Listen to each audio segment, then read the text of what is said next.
दोस्तों नमस्कार। जो लोग यूपी का पेपर देने जा रहे हैं या यूपी में बैठने वाले हैं, उन सभी को अपने सिलेबस की संपूर्ण जानकारी होनी चाहिए।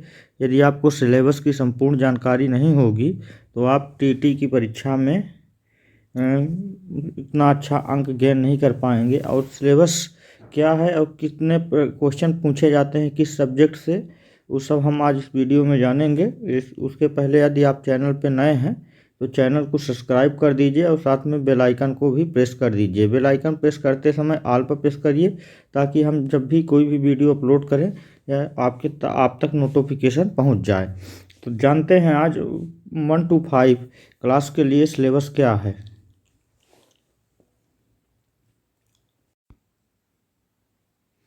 तो 1 से 5 के लिए जो सिलेबस पूछा जाएगा, अर्थात प्रथम पेपर प्राइमरी के लिए जो सिलेबस है उसको आज जानते हैं, समझते हैं कि क्या है। तो प्रथम प्रश्न पत्र प्राथमिक स्तर कक्षा 1 से 5 के लिए जो परीक्षा की अवधि होती है वो होती है 2 घंटा 30 मिनट, अर्थात 150 मिनट, 150 मिनट की, अर्थात 150 मिनट की होती है। संरचना एवं विषय सूची सभी अनिवार्य विषयों से संबंधित क्या क्या प्रश्न पूछे जाएंगे आज यहाँ पर देखते हैं। तो जो आपसे प्रश्न पूछे जाएंगे वो कुल प्राइमरी के लिए यदि आप पेपर देने जा रहे हैं तो आपको कुल 5 विषय पढ़ने होंगे। 5 विषयों से प्रश्न पूछे जाते हैं। वो कौन कौन से सब्जेक्ट हैं जिनसे प्रश्न पूछे जाते हैं। तो पहला आपका है बाल विकास एवं शिक्षण विधि, अर्थात CDP। क्या पूछा जाएगा? CDP से संबंधित प्रश्न पूछे जाएंगे। ये है आपका CDP, इसी को बोलते हैं बाल विकास एवं शिक्षण विधि या शिक्षा शास्त्र। CDP से प्रश्न पूछे जाते हैं। और फिर अगला आपका जो प्रश्न पूछा जाएगा वो भाषा से संबंधित प्रश्न पूछा जाएगा। भाषा में प्रथम भाषा में हिंदी आपको अनिवार्य है। हिंदी के प्रश्न पूछे जाएंगे। और हिंदी में जो प्रश्न पूछे जाएंगे वो 30 नंबर का प्रश्न होगा। ये आपका हिंदी भाषा से संबंधित है, ये 30 नंबर के प्रश्न पूछे जाएंगे। इसी प्रकार से CDP में भी 30 नंबर का प्रश्न पूछा जाता है। और आपको बता दें कोई भी निगेटिव मार्किंग नहीं होती है। आपको इस बात से कोई टेंशन लेने की ज़रूरत नहीं है कि निगेटिव मार्किंग होगी। प्रत्येक क्वेश्चन 1 नंबर का होता है और उसमें से कोई भी निगेटिव मार्किंग नहीं होती है। जो दूसरी भाषा होती है वो दूसरी भाषा या तो अंग्रेजी होगी या तो उर्दू होगी या तो फिर संस्कृत होगी। ये 3 भाषाओं में से कोई एक भाषा को आपको सेलेक्ट करना होगा। ये यहाँ पे दिया हुआ है, अंग्रेजी अथवा उर्दू या संस्कृत। ये भी 30 नंबर का ही पूछा जाता है और इसमें से किसी एक सब्जेक्ट को आपको सेलेक्ट करना पड़ेगा। आप चाहे तो इंग्लिश ले सकते हैं, आप चाहे तो उर्दू ले सकते हैं, आप चाहे तो संस्कृत ले सकते हैं। ये भी 30 नंबर का होगा और कोई भी निगेटिव मार्किंग नहीं है। और प्रत्येक क्वेश्चन के लिए 1 अंक दिए जाएंगे। फिर आपको पढ़ना पड़ेगा गणित। गणित में जो भी प्रश्न पूछे जाएंगे वो भी 30 नंबर के ही होंगे और इसमें भी कोई निगेटिव मार्किंग नहीं है। फिर आपका EVS हो गया। EVS में भी ये आप देख सकते हैं, EVS में भी जो है 30 नंबर का क्वेश्चन पूछा जाएगा, अर्थात 30 प्रश्न पूछे जाएंगे। प्रत्येक प्रश्न 1 अंक का होगा और कोई निगेटिव मार्किंग नहीं होगी। इस प्रकार से कुल 150 अंकों की पेपर होगा आपका। अब पूछा क्या जाएगा इसके बारे में जानते हैं। तो जो आपकी विषय वस्तु है CDP को लेकर के वो देख लेते हैं। CDP में जो पूछा जाएगा वो है आपका बाल विकास एवं शिक्षण विधियाँ, अर्थात आपको जो है टीचिंग मेथड भी पूछा जाएगा। तो इसके अंतर्गत जो है विषय वस्तु है वो का नंबर पे है? बाल विकास। बाल विकास में क्या पूछा जाएगा? वो है बाल विकास का अर्थ, आवश्यकता तथा क्षेत्र, विकास की अवस्थाएं, शारीरिक विकास, मानसिक विकास, संवेगात्मक विकास, भाषा विकास, अभिव्यक्ति क्षमता का विकास, सृजनात्मक एवं रचनात्मक क्षमता का विकास। इससे संबंधित प्रश्न पूछा जाएगा। दूसरा जो पूछा जाएगा बाल विकास के आधार एवं उसको प्रभावित करने वाले कारक, वंशानुक्रम, वातावरण। इसी में ही पारिवारिक, सामाजिक, विद्यालयी और संचार माध्यम, ये चीज़ें पूछी जाएंगी। फिर है अगला है सीखने का अर्थ तथा सिद्धांत। इसके अंतर्गत सीखने का अर्थ, कैसे बच्चा सीखेगा और उसको जो है सीखने के क्या क्या तरीके हैं, और सीखने के बाद बच्चा कितना प्रभावित होगा, ये और अधिगम को प्रभावित करने वाली जो विधियां हैं, महत्वपूर्ण विधियां हैं, या कैसे प्रभावित होता है, उनको पूछा जाएगा।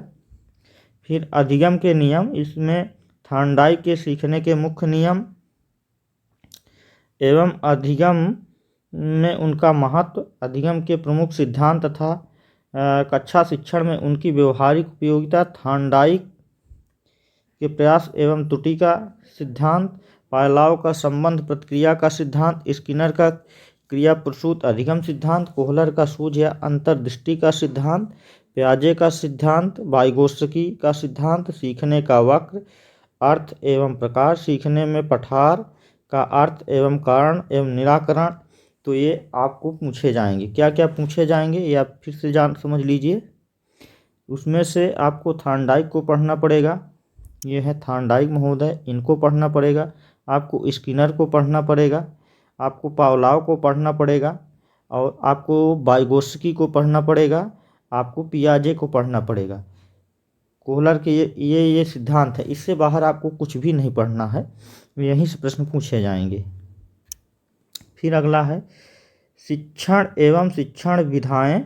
इसके अंतर्गत शिक्षा का अर्थ तथा उद्देश्य, संप्रेषण, शिक्षण के सिद्धांत, शिक्षण के सूत्र, शिक्षण प्रविधियां, शिक्षण के नवीन विधाएं, कौन कौन सी नवीन विधाएं मतलब उपागम, शिक्षण, सुषम शिक्षण एवं शिक्षण के आधारभूत कौशल, समावेशी शिक्षा, निर्देशन एवं परामर्श, यहाँ से प्रश्न बनेंगे।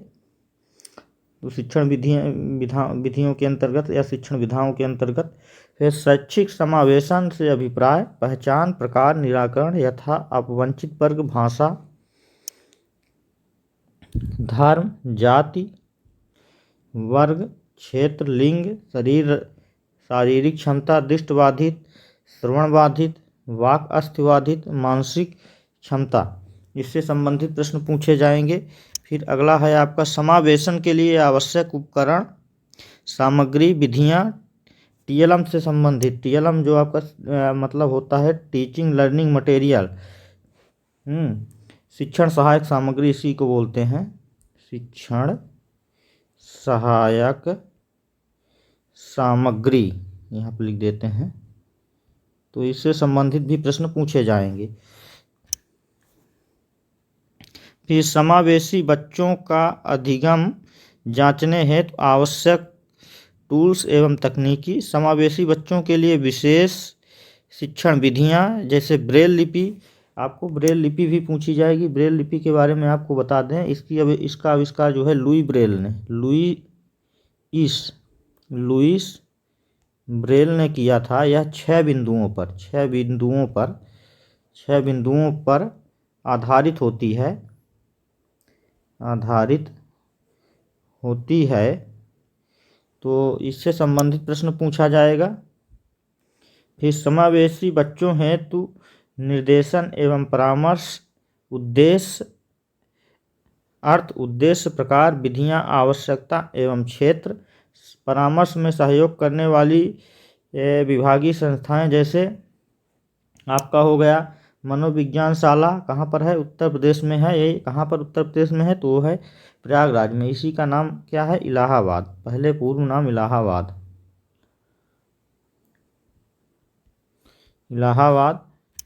और उसके बाद फिर मंडलीय मनोविज्ञान केंद्र, मंडल स्तर पर, जिला चिकित्सालय, जिला शिक्षा एवं प्रशिक्षण संस्थान, प्रशिक्षित डाइट मेंटर, डाइट से संबंधित प्रश्न पूछे जाएंगे। फिर आपका जो है अगला आ जाता है पर्यवेक्षण एवं निरीक्षण तंत्र, समुदाय एवं विद्यालय की सहयोगी समितियां, सरकारी एवं गैर सरकारी संगठन, बाल अधिगम में निर्देशन एवं परामर्श का महत्व। अब जो खंड खास प्रश्न पूछे जाएंगे उसमें क्या है आपका अधिगम और अध्यापन, यहाँ से प्रश्न पूछे जाएंगे।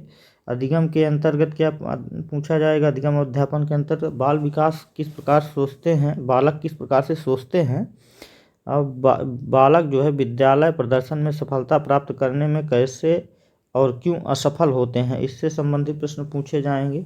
ये आपका सिलेबस है।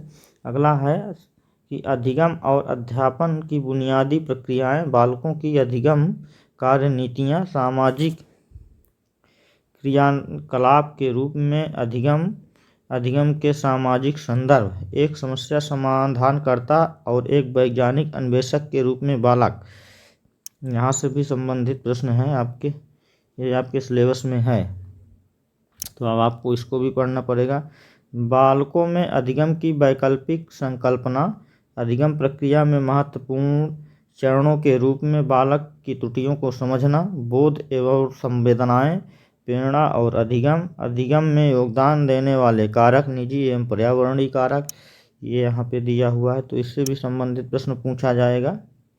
अब आते हैं लैंग्वेज को लेकर के। तो लैंग्वेज जो हिंदी भाषा है, प्रथम लैंग्वेज है, वो आप सबके लिए क्या होगी, कंपल्सरी होगी। इसको जो है अनिवार्य रूप से आपको पढ़ना ही होगा। और एक दूसरी लैंग्वेज है जो सेकंड लैंग्वेज है, वो ऑप्शनल है, वो आप इंग्लिश, उसके बाद संस्कृत और आप उर्दू में से कोई एक भाषा ले सकते हैं, चूज कर सकते हैं, लेकिन हिंदी तो आपको कंपल्सरी रूप से पढ़ना ही पड़ेगा। इसी के अंतर्गत भाषा सेकंड में, फर्स्ट में क्या पूछा जाएगा, सेकंड में नहीं फर्स्ट में, ये है भाषा फर्स्ट। ये भाषा फर्स्ट में क्या पूछा जाएगा, तो इसमें हिंदी है, इसकी जो विषय वस्तु है अपठित गद्यांश, अर्थात एक गद्यांश दे दिया जाएगा और उसको जो है आपको उसी में से प्रश्न बनेंगे और प्रश्नों को छांट करके आपको टिक करना होगा। तो गद्यांश दे दिया जाएगा जो आपने पढ़ाना होगा। फिर हिंदी वर्णमाला, इसके अंतर्गत स्वर व्यंजन, वर्णों के मेल से मात्रिक और अमात्रिक शब्दों की पहचान, वाक्य रचना, हिंदी की सभी ध्वनियों में पारस्परिक अंतर की जानकारी, विशेष रूप से जैसे सा, ये 3 बार सा दिया हुआ है, ये वाला पेटचिरवा सा, सादा सा और ये वाला सा, तो इस तरह से। फिर वा ढा, ये मतलब मिलते हुए अक्षरों से संबंधित ये प्रश्न हैं, इनसे संबंधित प्रश्न पूछे जाएंगे। ये ध्वनियाँ हैं, हिंदी भाषा की सभी ध्वनियाँ, वर्णों, अनुस्वार, अनुनासिक एवं चंद्रबिंदु में अंतर, संयुक्ताक्षर एवं अनुनासिक ध्वनियों के प्रयोग से बने शब्द। अगला टॉपिक जो है वो सभी प्रकार की मात्राएं हैं, विराम चिन्ह तथा अल्प विराम, अर्ध विराम, पूर्ण विराम, प्रश्नवाचक। आने का मतलब अब आपको जो है विराम चिन्हों से, अल्प विराम से, अर्ध विराम से, पूर्ण विराम से, प्रश्नवाचक से, विस्मयादि बोधक चिन्हों से भी प्रश्न पूछे जाएंगे। फिर विलोम के अंतर्गत विलोम पूछा जाएगा आपसे, अर्थात शब्द, जैसे मान लीजिए कोई दे दिया कि कोई शब्द है तो उसका उल्टा क्या होगा, जैसे आकाश, आकाश का उल्टा क्या होगा, आकाश, तो इस तरह से आकाश है, तो इसका विलोम जो भी होगा वो विलोम। समानार्थी, तुकांत, अकांत, समान ध्वनियों वाले शब्द, इस तरह से भी प्रश्न पूछे जाएंगे। ये संज्ञा है, नाउन जिसी को बोलते हैं, संज्ञा है, सर्वनाम है, क्रिया है, विशेषण है, इनसे भी प्रश्न पूछे जाएंगे, अर्थात आपको ग्रामर पूरी पढ़ना पड़ेगा। वचन, लिंग एवं काल, इनसे संबंधित प्रश्न पूछे जाएंगे। आज तक जितने भी पेपर हुए हैं उनमें से ये टॉपिक जो मैं बताने जा रहा हूँ बहुत इंपॉर्टेंट है, चाहे वो IAS का एग्ज़ाम हो या PCS का हो या फिर छोटे लेवल के एग्ज़ाम हो, उनमें से ये प्रत्यय, उपसर्ग, तत्सम, तद्भव, देशज, इन शब्दों को बहुत ज़्यादा पूछा जाता है। लोकोक्तियाँ एवं मुहावरों से संबंधित प्रश्न। संधि जो है 3 संधियाँ आपकी प्रमुख रूप से हैं, जिनमें से स्वर संधि के अंतर्गत दीर्घ संधि, गुण संधि, वृद्ध संधि, यण संधि और आयास संधि, इनसे संबंधित प्रश्न पूछे जाएंगे। ये स्वर संधि के ही पार्ट हैं। कौन कौन से हैं, दीर्घ संधि, गुण संधि, वृद्ध संधि, यण संधि और आयास संधि। फिर व्यंजन संधि से संबंधित प्रश्न पूछा जाएगा और विसर्ग से संबंधित प्रश्न पूछे जाएंगे, मतलब आपकी तीनों संधियाँ से प्रश्न पूछे जाएंगे। फिर आगे चलते हैं। वाच्य है, समास एवं अलंकार के भेद हैं, कवियों एवं लेखकों की रचनाएं हैं, ये इससे तो प्रश्न पूछा ही जाएगा। फिर भाषा विकास का अध्यापन, हैं। तो इसके अंतर्गत अधिगम और अर्जन, भाषा अध्यापन के सिद्धांत, सुनने और बोलने की भूमिका, भाषा का कार्य तथा बालक इसे किस प्रकार एक उपकरण के रूप में प्रयोग कर सकते हैं। इससे संबंधित मौखिक और लिखित रूप में विचारों के संप्रेषण के लिए किसी एक भाषा के अधिगम में व्याकरण की भूमिका पर निर्णायक संदर्श, एक भिन्न कक्षा में भाषा पढ़ाने की चुनौतियां, अर्थात विशेष रूप से जो बालक होते हैं उनको पढ़ाने के लिए भाषा में कौन कौन सी चुनौतियां और कठिनाइयों, त्रुटियों, विकारों, कौशलों का सामना करना पड़ता है, उनसे संबंधित प्रश्न पूछे जाएंगे। फिर भाषा बोधगम और प्रवीणता और मूल्यांकन करना, सुनना, बोलना, पढ़ना, लिखना, इसकी सुब्बोपाली इसको भी बोलते हैं, LSRW।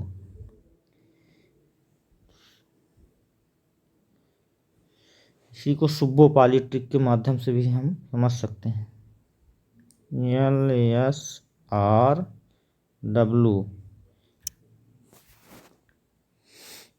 ये ट्रिक है। अध्यापन, अधिगम सामग्री, पाठ्य पुस्तक, मल्टीमीडिया सामग्री, कक्षा का बहुभाषा या संसाधन, उपचारात्मक शिक्षण अर्थात मेडिकल टीचिंग, यहाँ से संबंधित प्रश्न पूछे जाएंगे। अब आपकी ऑप्शनल लैंग्वेज जो है वो जो दूसरी भाषा है लैंग्वेज, हमने बताया था अभी कुछ देर पहले, इंग्लिश या तो आपका संस्कृत या तो उर्दू में से कोई एक। यहाँ भी वही बात हुई है। विषय वस्तु में unseen passage the sentence, subject and predicate, kinds of sentence, part of speech, kinds of noun, pronoun, adverb, adjective, verb, preposition, conjunction, tense, present, past and future, article, pronunciation, word formation. तो ये आपका जो है English का हो गया, यहाँ से आपका प्रश्न बनेगा। ये इंग्लिश का सिलेबस हो गया। इसके बाद आते हैं, अभी और है, active and passive voice, singular and plural और जेंडर, यहाँ से प्रश्न बनेंगे। ये उर्दू का है तो उर्दू वाले देख लेंगे, वैसे उर्दू बहुत कम लोग ही यूज करते हैं। उर्दू में अपठित गद्यांश जमान की फन्नी महारतों की महसूर आदाबों एवं शायरों की हालातें, उर्दू हमसे नहीं आता भाई, तो आप लोग माफ़ करिएगा, लेकिन उर्दू का सिलेबस हम आपको यहाँ पे स्क्रीन पे दिखा रहे हैं, आप लोग देख लीजिएगा, चाहे तो स्क्रीनशॉट ले लीजिए। तो ये उर्दू के हैं, स्क्रीनशॉट ले लीजिएगा फटाफट।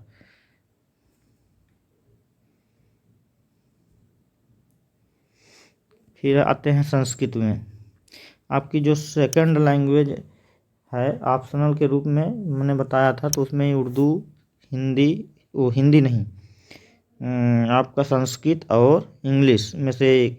तो ये संस्कृत है, ये भी इसकी विषय वस्तु है, क्या क्या पूछा जाएगा। अपठित, अनुच्छेद, संज्ञाएं, अकारांत पुल्लिंग, अकारांत स्त्रीलिंग पुल्लिंग दोनों में, अकारांत नपुंसकलिंग, इकारांत स्त्रीलिंग, उकारांत पुल्लिंग, त्रिकारांत पुल्लिंग, त्रिकारांत स्त्रीलिंग, ऋकारांत स्त्रीलिंग, ऋकारांत पुल्लिंग, घर, परिवार, परिवेश, पशु पक्षियों, घरेलू वस्तुओं, उपयोग की वस्तुएं, संस्कृत के नामों से परिचय, मतलब घर, परिवार,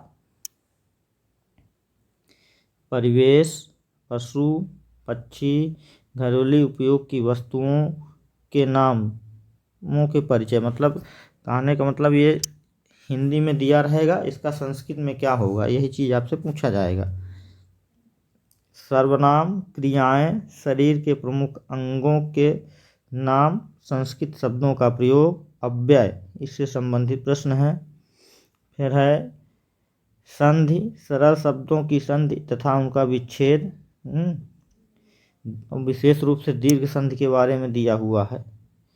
तो ये है संख्याएं, संस्कृत में संख्याओं का ज्ञान, लिंग, वचन, प्रत्याहार, स्वर के प्रकार, व्यंजन के प्रकार, अनुस्वार एवं अनुनासिक व्यंजन, स्वर व्यंजन एवं विसर्ग संधियां, समास, उपसर्ग, पर्यायवाची शब्द, विलोम शब्द, कारक प्रत्यय एवं वाच्य, कवियों एवं लेखकों की रचनाएं, भाषा विकास का अध्ययन, अधिगम और अर्जन, भाषा अध्यापन के सिद्धांत, सुनने और बोलने की भूमिका, भाषा का कार्य तथा बालक इसे किस प्रकार एक उपकरण के रूप में प्रयोग करते हैं। मौखिक और लिखित रूप में विचारों के संप्रेषण के लिए किसी भाषा के अधिगम में व्याकरण की भूमिका पर निर्णायक संदर्भ। इससे संबंधित एक भिन्न कक्षा में भाषा पढ़ाने की चुनौतियाँ, भाषा की कठिनाइयाँ, त्रुटियाँ और विकार। फिर भाषा कौशल से संबंधित भाषा बोधगम्यता और प्रवीणता का मूल्यांकन करना,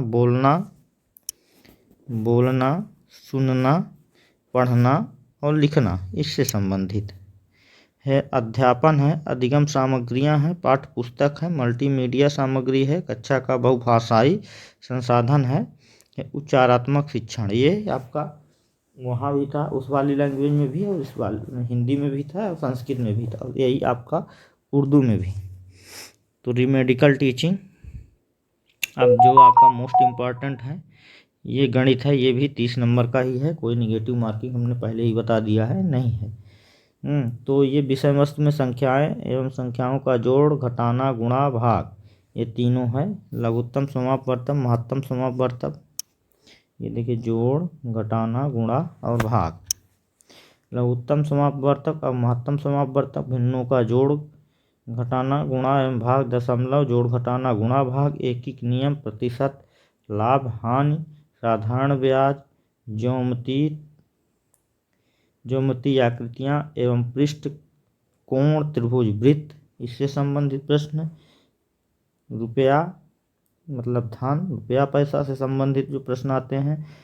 मापन, समय, तौल, धारिता, लंबाई एवं ताप, परिमिति, त्रिभुज, आयत, चतुर्भुज, ये से संबंधित। कैलेंडर, आंकड़े, आयतन, धारिता, धन, धनाभ, क्षेत्रफल, आयत, वर्ग, यहाँ से प्रश्न है। रेलवे या बस संबंधी समय सारणी से प्रश्न है, ये आपके सिलेबस में दिया हुआ। आंकड़ों का प्रस्तुतिकरण एवं निरूपण, अध्यापन संबंधी मुद्दे, गणितीय तार्किक चिंतन की प्रकृति, बालकों के चिंतन एवं तर्कशक्ति, पैटर्न तथा अर्थ निकालने और अधिगम की कार्यनीतियों को समझना, पाठचर्या में गणित का स्थान, गणित की भाषा, सामुदायिक गणित, औपचारिक और अनौपचारिक पद्धतियों के माध्यम से मूल्यांकन, शिक्षण की समस्याएं, त्रुटि विश्लेषण तथा अधिगम एवं अध्यापन के प्रासंगिक पहलू, नैदानिक एवं उपचारात्मक शिक्षण, पर्यावरण अध्ययन, विज्ञान, इतिहास, भूगोल, नागरिक शास्त्र की विषय वस्तु, ये आपका आ गया पर्यावरण से संबंधित। जो चौथा पार्ट है, 5वां पार्ट है, ईवीएस को लेकर के है। ईवीएस से संबंधित क्या क्या पूछा जाएगा, इसमें जो इसकी जो विषय वस्तु है वो है परिवार, भोजन, स्वास्थ्य एवं स्वच्छता, आवास, पेड़ पौधे एवं जंतु, हमारा परिवेश, मेला, स्थानीय परिवेश से जुड़े व्यक्ति एवं व्यवसाय, जल, यातायात एवं संचार, खेल एवं खेल भावना, भारत, नदियाँ, पर्वत, पठार, वन, यातायात, महाद्वीप एवं महासागर, हमारा प्रदेश, नदियाँ, पर्वत, पठार, वन, यातायात। फिर संविधान, शासन व्यवस्था, स्थानीय स्वशासन, ग्राम पंचायत, नगर पंचायत, जिला पंचायत, नगर पालिका, नगर निगम, जिला प्रशासन, प्रदेश की शासन व्यवस्था, व्यवस्थापिका, न्यायपालिका, कार्यपालिका, राष्ट्रीय पर्व, राष्ट्रीय प्रतीक, मतदान, राष्ट्रीय एकता, पर्यावरण, आवश्यकता, महत्व एवं उपयोगिता, पर्यावरण संरक्षण, पर्यावरण के प्रति सामाजिक दायित्व बोध, पर्यावरण संरक्षण हेतु संचालित योजनाएं, अध्यापन संबंधी मुद्दे, पर्यावरणीय अध्ययन की आवश्यकता एवं और व्याप्ति, पर्यावरण अध्ययन का महत्व, एकीकृत पर्यावरणीय अध्ययन एवं पर्यावरणीय शिक्षा, अधिगम सिद्धांत, सामाजिक विज्ञान एवं सामाजिक विज्ञान का व्याप्त और संबंध, अवधारणा प्रस्तुत करने के दृष्टिकोण, क्रियाकलाप। फिर अगला जो टॉपिक है वो है प्रयोग, व्यवहारिक कार्य, चर्चा। अगला टॉपिक है सतत व्यापक मूल्यांकन, शिक्षण, अधिगम सामग्री या उपकरण, समस्याएं। तो ये रहा है आपका पूरा यूपीटीईटी का सिलेबस, जहाँ जहाँ से प्रश्न पूछे जाएंगे और क्या क्या टॉपिक आपको पढ़ना है वो टॉपिक हमने बता दिया है। उसी टॉपिक को आपको के अकॉर्डिंग पढ़ाई करनी है। तो ये पूरा सिलेबस है जिसमें से आपका जो है प्रश्न पूछा जाएगा और आपको इसी को पढ़ के जो है जाना है और आपको इससे बाहर कुछ भी नहीं पढ़ना है। इससे आपको ये बता देते हैं कि कितने नंबर का कहाँ से प्रश्न पूछा जाएगा। तो ये एक बार फिर से आप समझ लीजिए। तो ये आपका जो परीक्षा होगी वो 150 प्रश्नों का पेपर होगा, जिसमें आपका जो समय होगा वो 2 घंटे 30 मिनट का होगा। और आपसे जो सब्जेक्ट पूछे जाएंगे वो कुल 5 सब्जेक्ट: बाल विकास एवं शिक्षण विधि, भाषा प्रथम में हिंदी जो अनिवार्य है, भाषा द्वितीय ऑप्शनल है जिसमें से हिंदी को छोड़ दें तो बचता क्या है आपका संस्कृत, उर्दू और अंग्रेजी, उर्दू और संस्कृत, ये और फिर आपका गणित। और अगला है आपका पर्यावरण। तो ये आपका पूछा जाएगा पर्यावरण से। तो आप लोग इस सिलेबस को देख लीजिए और जो लोग चैनल पे नए हैं वो लोग चैनल को ज़रूर सब्सक्राइब कर लीजिए और साथ में बेल आइकन को भी प्रेस कर दीजिए और इस वीडियो को अपने यार दोस्त मित्रों को भी शेयर कर दीजिए और ज़्यादा से ज़्यादा वीडियो पर लाइक करिए और कमेंट करिए। चैनल को ज़रूर सब्सक्राइब कर लीजिएगा। धन्यवाद।